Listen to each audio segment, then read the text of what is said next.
My people, manixolise man, an apology to you all. Ebenilindele ukuthi today on the 16th of August nizobukela session 3 of Full Hour of Worship ngelishwa.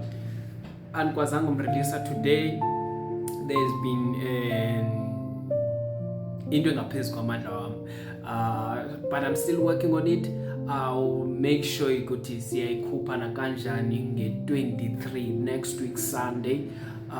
Izinto nje khazikwazi ukuhlangana kahle, so I'm still working on it, and ndiyabona ukuthi when I'm looking at the time izinto zami are not together, so I'll release it next week. I'm still working on it. There are some few glitches there and there.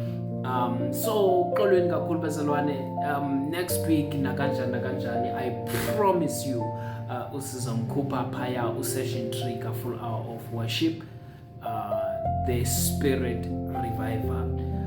So bezalwane, ndiyaxolisa, I hate indaba yokucancelisha, but by the look of things are not gonna work out as I planned.